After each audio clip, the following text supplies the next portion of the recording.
Welcome to Business Line's State of the Economy podcast, where you'll find insight, analysis, and the story behind the numbers. Hello and welcome to Business Line for State of Economy series with the theme of marketing. I'm Chitra Narayanan, editorial consultant with Business Line.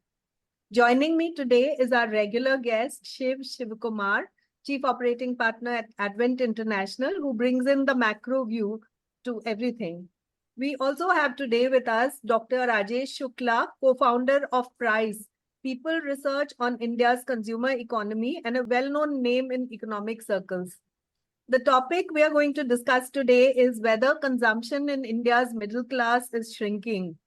Nestlé India chief Suresh Narayanan set the cat among pigeons recently when he said that fortunes of companies tied to the middle class was getting impacted. This set off a huge debate on social media. Many agreeing and lots disagreeing. Let's hear what Shiv and Dr. Shukla have to say on this topic. Hello and welcome to the show, Dr. Shukla and Shiv. Chitra, wonderful to be on the show with Rajesh. Yeah, it is equally pleasure here, Chitra, Shiv and myself. Let us see that we are able to do the justice to your topic. Okay, so let me dive in with the first question. Is the middle class really shrinking for FMCG firms? I mean, do you agree or disagree with the Nestlé India chief's statement? Or is that too much of a generalization? Do you want to go first, Shiv? No, let Rajesh go first. Yeah, thank you. Let me take, because this is number which we are tracking actually for last 3 decades. Let me not take what actually the CEO has mentioned, but the narrative that India's middle class is shrinking due to soft FMCG demand is, according to me, completely misleading. And why I'm saying the way we are tracking this for last 30 years, in reality, the middle class is expanding and evolving in its consumption pattern. Let me give some of these statistics based on our primary research data, which we are recently collected in 22-23 and having the data from 2014, 15 onwards, 3 or 4 rounds. Let me say in 2020, when even COVID period, the size of middle class, and middle class we are defining based on the annual household disposable income of rupees 5 lakh to 30 lakh rupees per annum at 2021 prices. Means all those households, those who earned 5 lakh to 30 lakh rupees from all sources by all the members of the household, we categorize as the middle class. And let me also mention here, the purpose for this is because this is the reason saying middle class, there is less likely they again trapped to the poverty. They have come up with the poverty with the regularity in the income. And their share was approximately 31% in 2021. And current data, which is factual data from the approximately 40,000 households across all the states, rural and urban, with the scientific design, currently the size is approximately 39%. So 9% increase has already happened, taking the similar level of income. So saying that and this particular is important, looking at the one important thing is if you take the Niti Aayog or anyone, even World Bank, everyone is saying there is decline in extreme poverty in India. So if poverty is declining, everything is actually moving. GDP growth is happening reasonably well, 6 to 7%. So there is no actually the indicator, even other indicator, development indicator, nothing is suggesting that the middle class is shrinking. Even if you look at according to our forecast, and which is very important to understand in this context, is we are saying that even if India is going to grow 6 to 6.5% now and 2031, then size of middle class and rich is going to approximately 100 million household is going to included in the current current actually. So it is huge actually number. And the important thing when we talk about the consumption, the 50% of incremental consumption is going to be consumed by the middle class. Incremental consumption. So according to me, there is no sign of shrinkage, first thing. Second thing is consumption demand is very much intact. It is evolving. It need to be understood properly. Very interesting, Dr. Shukla.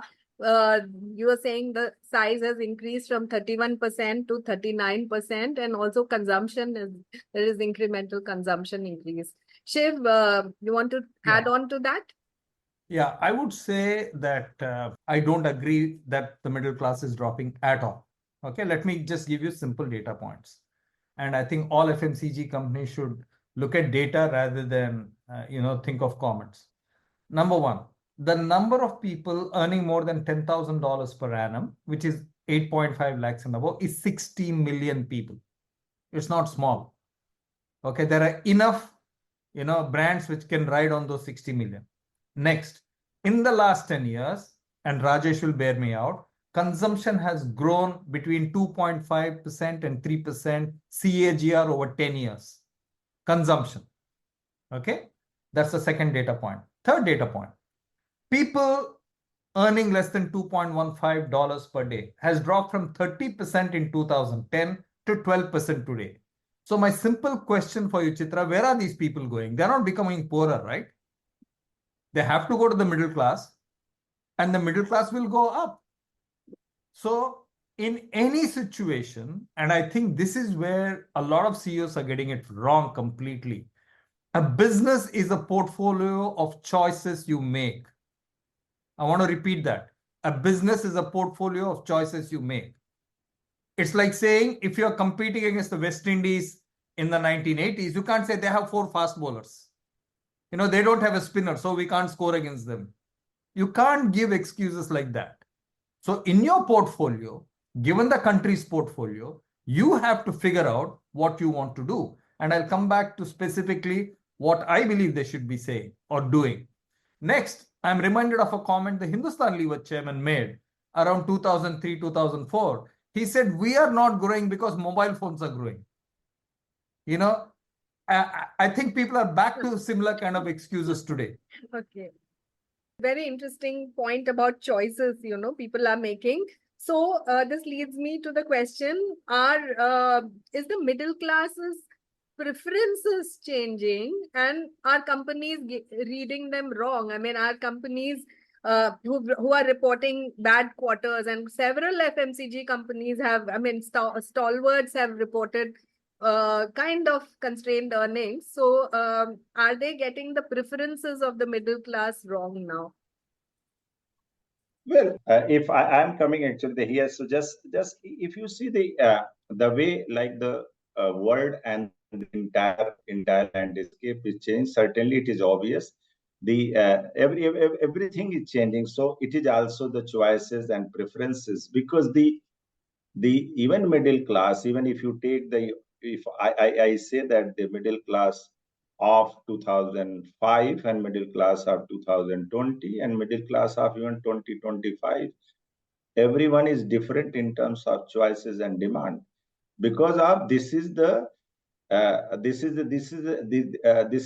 of several reasons, because the way like the things are changing at the place, availability of awareness of IT, and even the preference of online, offline, e-commerce, everything is changing, evolving. Now, if you see, people are getting all the product and services sitting at home, those who are having actually the capacity, capability, access of this.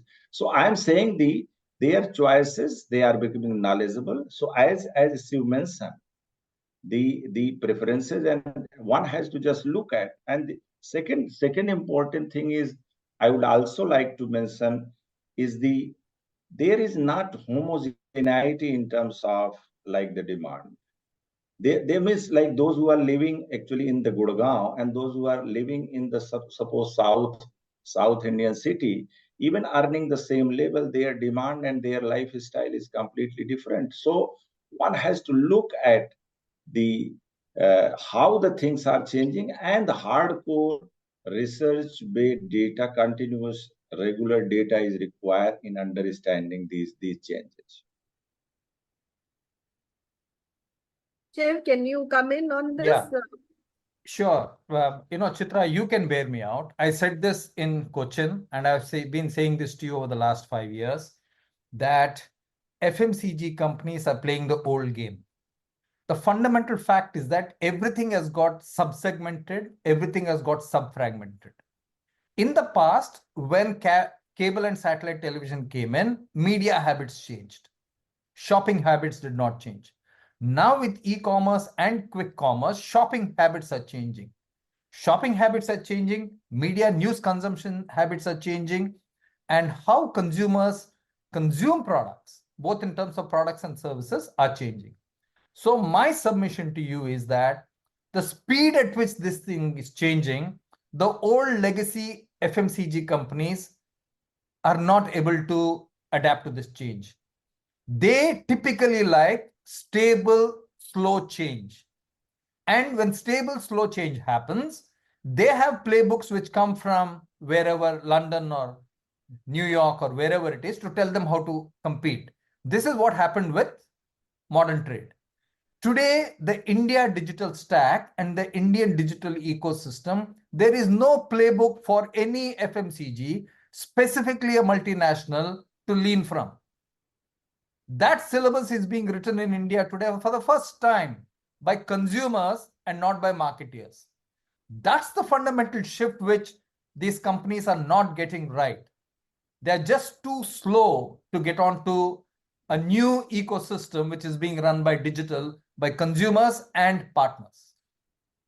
It's fascinating that consumer is dictating the market today. Absolutely. So Dr. Shukla, you had pointed out somewhere that I think that the young consumer is consuming very differently. You would probably, your research would have a lens on the different types of consumers.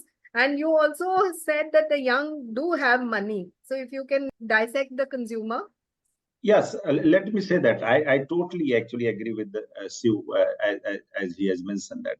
Like this is where actually the understanding the consumers and particularly which always we say all discussion, they are the hydra-headed monster actually. So hydra-headed monster need to understand. And why I'm saying this is, like, for example, young generation, those who are getting, and nobody can deny the post-COVID had changed a lot, which is still people are not understanding, able to understand. Even the consumers are trying to understand how they are, because let me say that the young generation, what current data has shown, they are consuming, they are also actually the saving and investing. But let me say that current generation is saving and investing much wiser than the elder generation. And this type of things, so they are very much actually the conscious about the current income, how they are consuming and how they are saving actually. In terms of, let me mention, for example, I'm not taking this one like FMCG, but also it is important to just see the electric vehicle versus others. Why actually young generation are preference are, because there is longevity actually, there is life, there is long term actually expenditure is concerned. So everyone is looking for the also beyond the FMCG, looking for the value for the things and the future prospect. So here, if you look at age, gender, education, all these things are drivers. Second thing is also where they are located. I always say one point, which is I believe to here again repeat, is the way like the developed rural is coming, which is a periphery of the metros or the second tier city, their lifestyle, which is just more than, and the consumers, those who are staying in the developed rural, is more than your metros actually. But their lifestyle is more or less the second tier and three tier cities actually.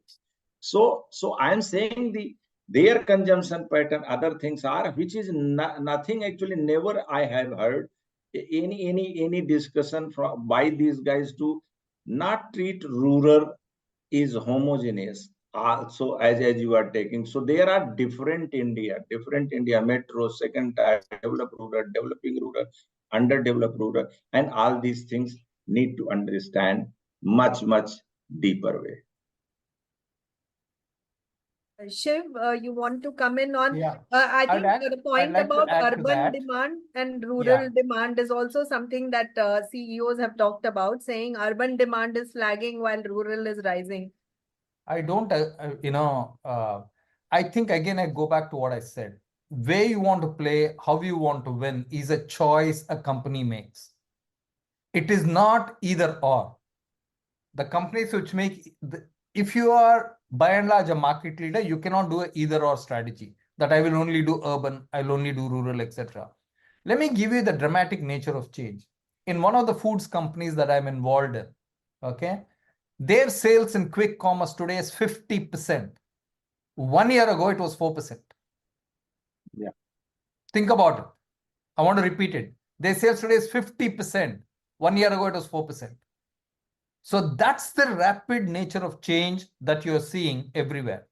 Next, to nail the point, let me give you a different point of view. Let's look at another industry. If the bank CEOs came and told you, Chitra, you know what, millennials are saving less. They're saving only 11%. So our business is impacted. What would you say to them? What have the BFSI companies done? They have stepped up on loans. They've stepped up on other products. They've stepped up on investment. That's what you need to do. You have to drive things which the consumer wants, rather than saying this the consumer doesn't have. So that's the parallel I'll give you to say it's a portfolio of choices. You have to make a choice as a company how you want to be competitive. Finally, a company has to be competitive irrespective of what happens. That is what is most important. And luckily for India, we've not had runaway inflation, which actually contracts demand. I remember in the mid-90s, coffee prices nearly doubled and coffee consumption dropped by 30%.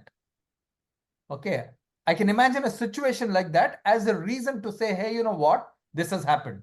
But luckily in the last 10, 15 years, we haven't seen that. Even in COVID, if you look at COVID as an example, the top 20 companies in India in COVID delivered 125% of profit of the total pool. Now it is down to about 32%. Others have got more competitive. Today, thanks to GST, everybody pays tax. You're not fighting a competitor who is actually fudging tax. You are on the same starting point. Interesting point about quick commerce delivering 50% for a company that you are involved with, Shiv. In fact, quick commerce has really had a good quarter this time. And this leads me to ask, is the distribution channel now more important than the brand? I mean, earlier the brand was all powerful. Now is the distribution channel becoming stronger?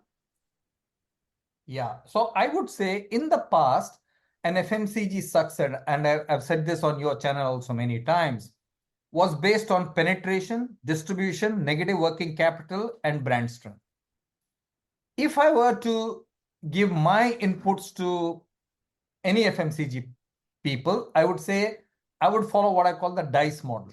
D is digital. Everything in your company must be digital, number one. You cannot get away from innovation today. India has to be driven by innovation. C is think of consumption triggers. All of FMCG people have grown up on penetration triggers, which is small pack size, wholesale distribution, reach, okay, volume-led penetration, etc. Today is consumption-led, okay, and E is for ecosystem partnerships. If you do not partner with quick commerce, you do not partner with e-commerce, you will lose. So I would say follow the DICE model: digital, innovation, consumption, ecosystem partnerships. Wonderful. Dr. Shukla, final thoughts, I mean, on the distribution versus brand point? Yeah, actually, the means like the what Miss Shiv is saying is the like to just add in that it is time for the and the it is not actually it is going to be it is evolving. Always we are saying it is evolving, and the evolving is even the what we are thinking today, even it might be after 2 years, 3 years, it is entirely different. The way artificial intelligence are coming into the picture, where the people are. So I believe type of channel where the online, offline need to be looked at where you want to reach, because the excess is very, very frequent. Nobody is now having actually the deficit of knowledge and info. So as he has mentioned, let me also mention and this is another example of premiumization which is happening, premium product, because this type of thing is leading to the how the people are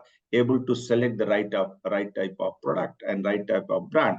So I can just say it is not according to my understanding, completely it should be right mix of in which product. For example, if you take the digital care, according to our estimate, by 2031, it's 65% will be the premium product demand, which is currently hardly 30%. As he has mentioned, Ford versus 35, yeah, 40. So it is like expected. So one has to look at how the different categories are changing and where the premiumization is happening, where actually the digitization is happening. So brand versus the digitization, it should have a right mix looking at the what you want to sell to the what type of consumer.